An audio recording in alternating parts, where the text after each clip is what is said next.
Y a continuación vamos a dar inicio a nuestro segundo evento del día, la Shark Talk Transformación Digital, su futuro legal, a cargo de Nasli Borrero Vázquez, ingeniero en ciberseguridad y gobernanza. IPC Service cuenta con estudios en las especializaciones y diplomados en gerencia estratégica, derecho informático. Actualmente se encuentra estudiando la maestría en ciberseguridad en la UTH Florida.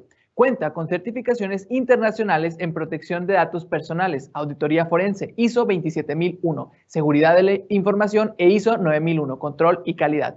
Perito informático externo. Actualmente es el jefe de ciberseguridad y gobernanza en IPC Service en Ciudad de México. Pertenece a la Federación Internacional de Comercio Electrónico y Economía Digital en México. Como coordinadora en seguridad digital, cuenta con entrenamientos en ciberseguridad por parte de la OEA, que es la Organización de Estados Americanos. Vamos con esto.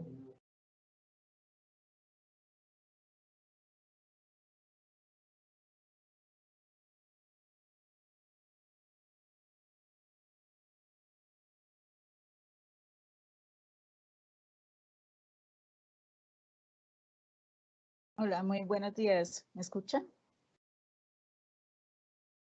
Ok, bueno, muchísimas gracias a la universidad por la invitación. De verdad es un honor estar aquí con ustedes y representando, pues, claro está, a la empresa IPC Services. Muchísimas gracias al doctor Nasser Mohamed, también, más que todo, por la invitación directa, y a todos los asistentes, en especial a Samuel Cono, por la asistencia a este IT Summit. Hoy voy a hablar prácticamente sobre lo que es la transformación digital, lo que hemos tenido hoy en día y cómo estamos legalmente, cómo lo vemos hoy en día, y que ha sido algo, digamos, algo muy controversial. ¿Por qué? Porque debido a esta transformación digital que hemos tenido y de todo lo que sufrimos estos 2 últimos años, ha hecho de que realmente estemos un poco atrasados con la parte de las legalidades, con la parte de cómo poder mitigar tantos delitos, o más bien conductas delictivas a las que estamos expuestos, y no tanto como estudiantes, sino también como empresarios, pues, en todos los entornos, ¿no? Entonces, les voy a compartir la pantalla. Ok. Entonces, siempre hemos hablado que la transformación digital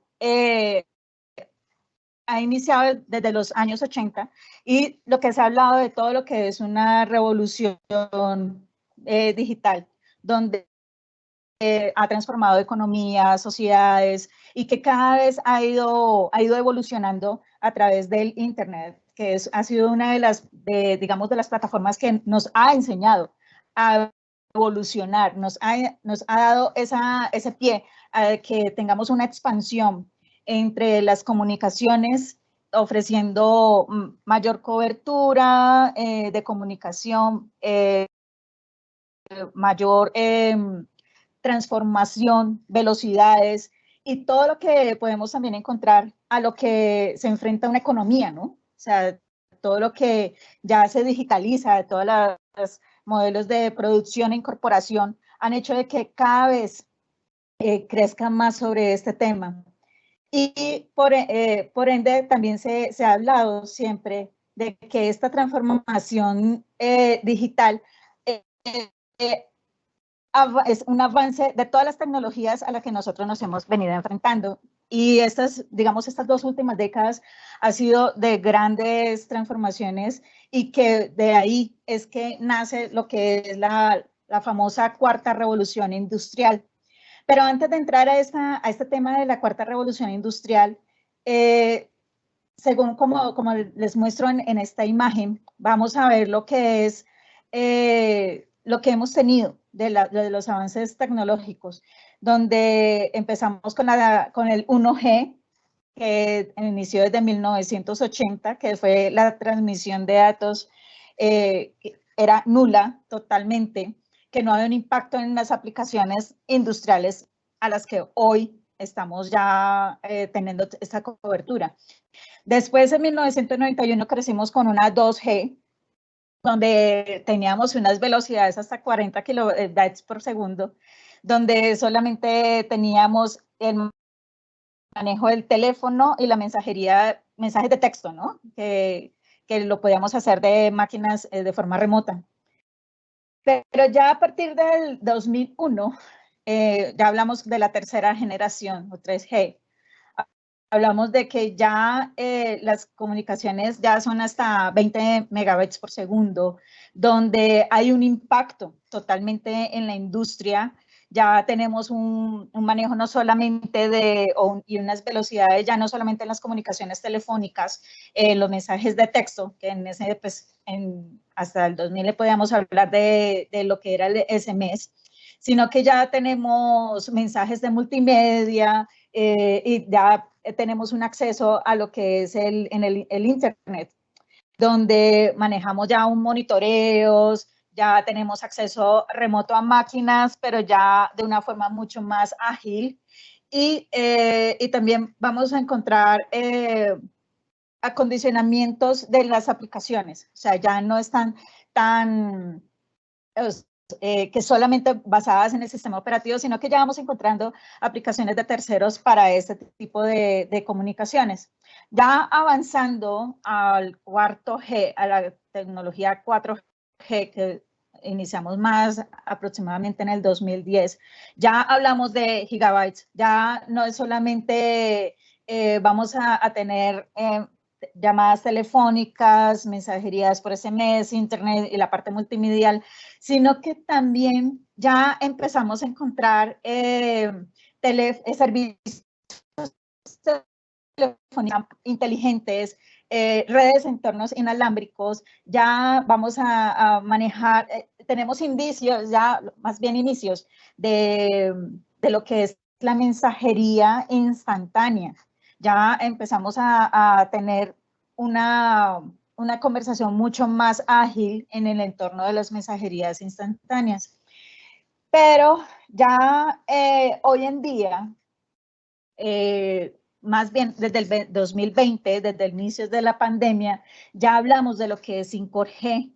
En la 5G ya tenemos una logística, además de todo lo que teníamos, hablamos de una logística autónoma, ya encontramos robots y máquinas autónomas, ya de manejo autónomo, que ya no hay mucha mano del hombre. Encontramos una analítica de datos en tiempo real, hace que ya se muestre cómo está hoy en día las redes, ya su velocidad es mucho más alta y hace que ya tengamos una comunicación más ágil y más, más certera, con menos caídas y menos manejo pues, de baja de latencia, como decimos en algunos escenarios. Ya con esto, teniendo esta premisa de los avances de las tecnologías, ya hablamos de lo que anteriormente les dije, era como la cuarta revolución industrial, en la cual se caracteriza básicamente en el aumento de los fenómenos de toda lo que es la digitalización. Ya hablamos de que todo está ya en formato digital. Cuando ingresa todo lo que es la pandemia y que nosotros ya teníamos como esta premisa de la cuarta revolución, ya estamos hablando de la famosa quinta revolución. ¿Por qué? Porque debido a que nosotros teníamos proyectado una transformación digital hasta el 2030 y en 2 años nos tocó adelantar absolutamente todo. Y no estamos hablando de solamente lo que es la incorporación de las tecnologías, sino toda la parte de las gobernanzas, toda la parte de la política. Ya con este tipo de avance que nosotros tuvimos, ya se mostró realmente las vulnerabilidades a las que nosotros estamos expuestos. Con ello, iniciamos ya lo que es todo el tema de la gobernanza. Ya lo que hablamos de que las redes 5G en la transformación digital, ya pasamos a otro libro, básicamente, y hablamos de que ya es más disruptiva, ya hablamos de una disrupción para las organizaciones industriales, los modelos de producción, debido a todas las características técnicas a las que hoy encontramos con la transmisión de datos. Ya es mucho más confiable, ya hay mayor seguridad en las comunicaciones entre las máquinas y en toda la parte de los dispositivos. Y recordemos que no solamente hablamos de máquinas de todos los entornos digitales, sino que hablamos de lo que es Internet de las cosas, hablamos del Internet industrial de las cosas, que tenemos ya una supresión, entre comillas, del hombre, ¿ya? Pues todo con el manejo de la inteligencia artificial y todo este tipo de reemplazos a los que nosotros nos estamos viendo. Pero a su vez, el hombre no va a ser tampoco suprimido totalmente porque nosotros somos la base real de que estas máquinas funcionen, ¿ya? Y con esto hablamos ya de todo a lo que nosotros estamos expuestos y cómo estamos expuestos nosotros antes de crear toda esta parte de amenazas. Tenemos, yo creo que ustedes han escuchado en estos 2 años una alta afluencia del vocabulario del ransomware. Siempre estamos escuchando en las noticias es que tal empresa fue atacada con un ransomware o un equipo de crackers o ciberdelincuentes implantaron un ransomware y secuestraron información. Estos ransomware se intensificaron mucho en las organizaciones, es debido a que cuando llega la pandemia, todos estuvimos haciendo un confinamiento y nos dimos cuenta, y supuestamente todas las organizaciones contaban con sus políticas de seguridad, de información, pero cuando nos vamos a trabajar a las casas, todas las empresas se vieron vulnerables. ¿Por qué? Porque todas las políticas no estaban bien ejecutadas. Personas que no estaban capacitadas realmente para tener un trabajo en casa, todo lo que es las configuraciones de las máquinas. Muchos equipos no podían desplazarlos a sus domicilios de las organizaciones, entonces las personas utilizaban sus equipos personales para trabajar y esto conllevaba que podía contaminarse de forma muy rápida, implantando malware y pues con estos malwares ahí nacen los spyware, los ransomware y todas las gusanos o virus que podemos encontrar en todos los entornos, ¿no? Tenemos también, debido a esto, muchas personas también llegaron a lo que es el phishing y cartas nigerianas. Debido a la falta de fidelización y concientización de las personas, todas podían caer muy fácil a estas cadenas de phishing que les llegaban a sus correos personales, de cuentas personales o a las empresariales, y era mucho más fácil de que las personas creyeran de que estaban realizando actualizaciones, ya sea por la parte médica o por la parte bancaria, debido al teletrabajo, y no se fijaban mucho en los contenidos o en los links a los que realmente estaban actualizando su información. Las cartas nigerianas, a su vez, también se fueron sofisticando en sus redacciones, en la forma de los llamados, de cómo entablar una conversación con una persona, y creando correos fraudulentos de premios, de herencias, de las famosas llamadas a los tíos, familiares, haciéndose pasar por ellos para solicitar dinero a cambio. También encontramos muchas caídas de personas con robo de identidad. Este robo de identidad se presentó muchísimo debido al mal uso de todos los entornos digitales. Recordemos que nosotros tenemos un error bastante grande, es de que nosotros conectamos nuestros equipos móviles con nuestras redes sociales, y con esto pues se podían crear perfiles con información falsa, haciendo ingeniería social o realizando otro tipo de ingenierías inversas, y haciendo suplantaciones a su vez. Ataques dirigidos, y estamos hablando de que son ataques hacia ciertas empresas, ya sean desde la parte interna de la organización o la parte de que vengan externamente.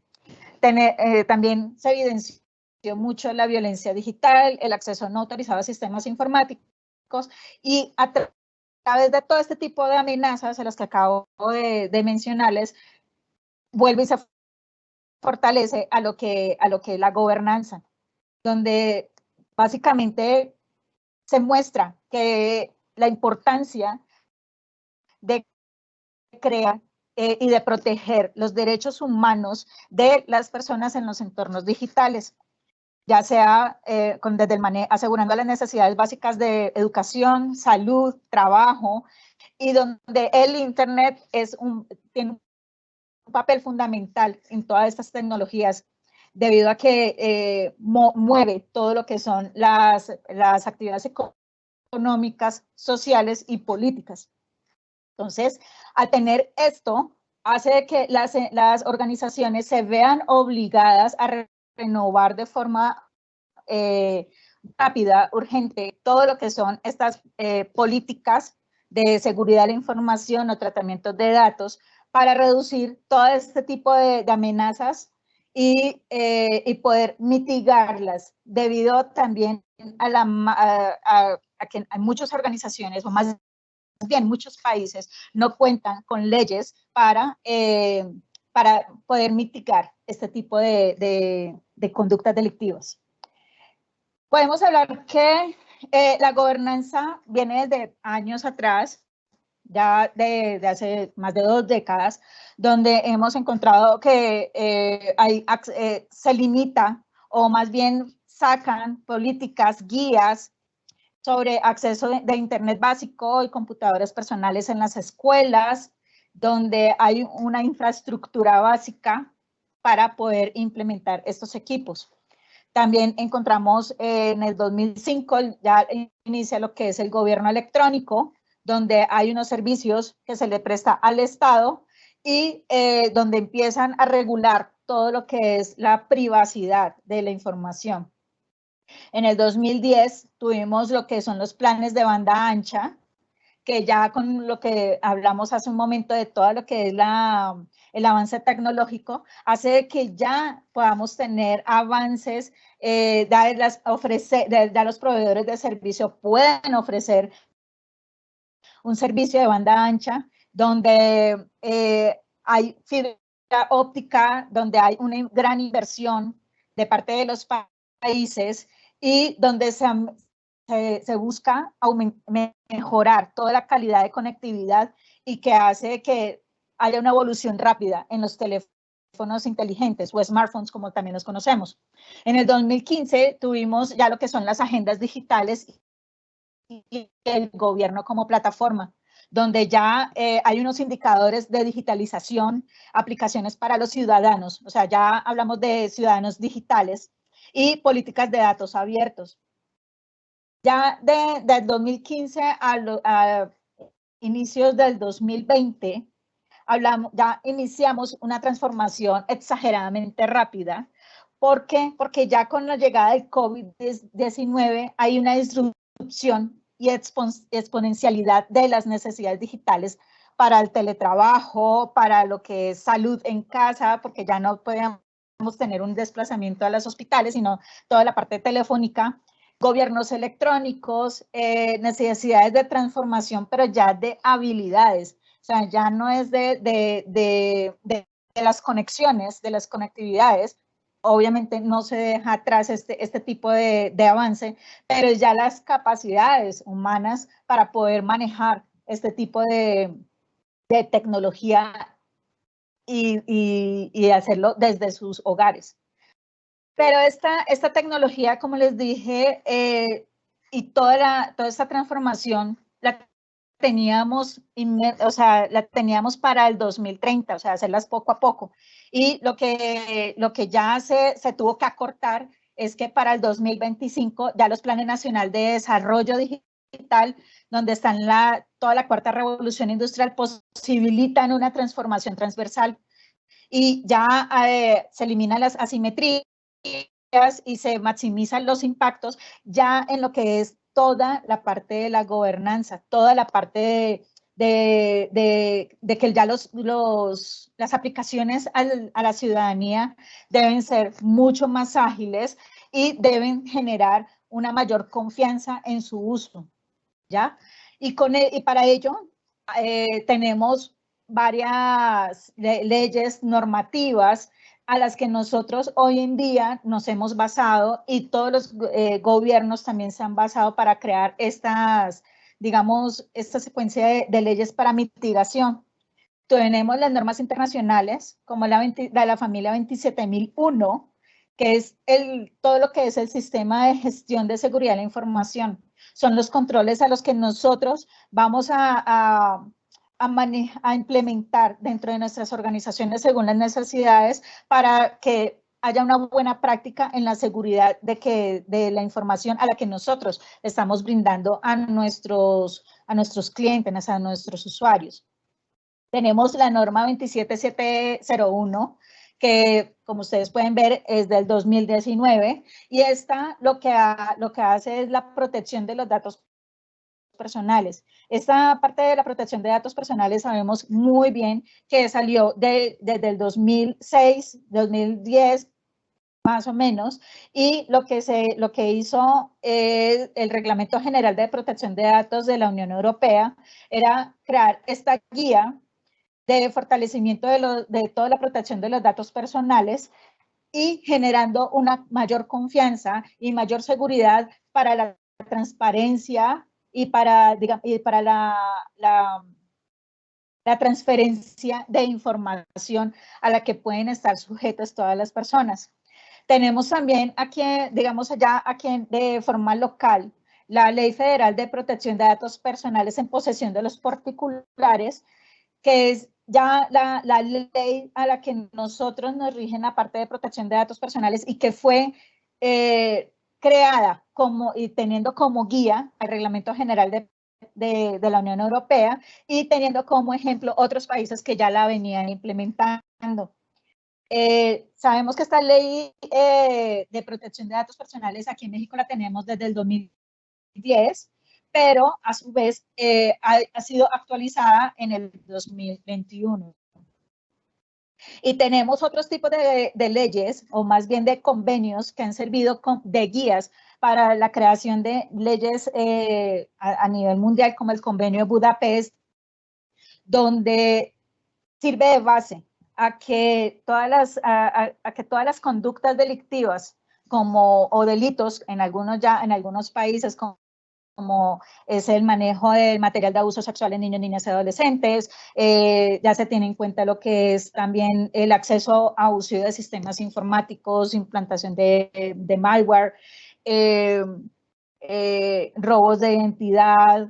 Todo este tipo de caracterizaciones han servido de guía para que los países creen estas nuevas leyes de protección a la ciudadanía digital.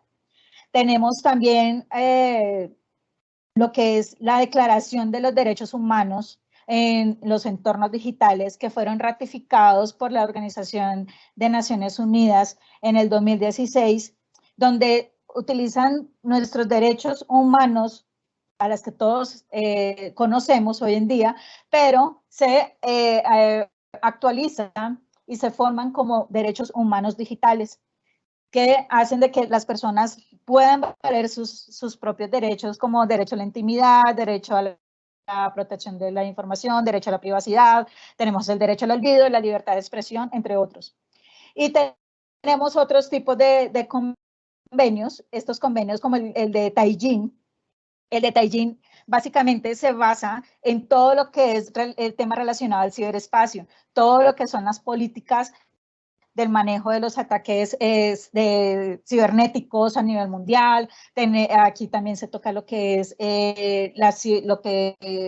terminologías como ciberamenazas, ciberguerra, ciberterrorismo, y que básicamente es un convenio que básicamente se tomó por la OTAN.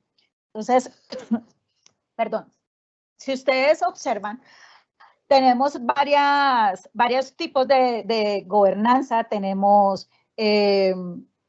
políticas, leyes a las que realmente podemos estar informando, enseñando, y es algo de que tenemos que estar siempre partícipes de lo que se está viendo hoy en día, a lo que nosotros tenemos derechos, y que no es solamente unas políticas creadas en el papel, que son ejercidas a nivel mundial y que nosotros podemos tomarlas como bases en nuestras organizaciones. En la parte académica y en la parte empresarial, la protección de los datos debe ser algo que siempre tenemos que tener muy presente. ¿Y por qué? Porque es que si no se hace una buena política de seguridad de la información, no hay una buena política de tratamiento de los datos personales, y hay una vulneración bastante alta sobre la difusión, digamos, de información, derechos de autor, y eso es algo que nosotros tenemos que ser muy conscientes hoy en día. Básicamente, esto era lo que les tenía preparado sobre todo lo que es la transformación digital, cómo estamos hoy, qué es lo que nos espera mañana, que es más evoluciones con la supresión del hombre, y que hace de que nos adelantemos, nos afiancemos mucho más en lo que es en el tratamiento de nuestra información, de nuestros datos, mostrándoles a nuestros titulares la seguridad real a lo que nosotros le estamos dando, y para nosotros evitar sanciones y crearles mayor conciencia a todos nuestros colaboradores. No sé si tengan alguna duda.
Agradecemos nuevamente a nuestro invitado a nombre de la Universidad Autónoma de Nuevo León por su destacada participación en esta segunda edición del UANL IT Summit 2022. Sigan al pendiente que en punto de las 3 de la tarde regresamos con el Short Talk Economía Metaverso. Muchísimas gracias y aquí nos vemos.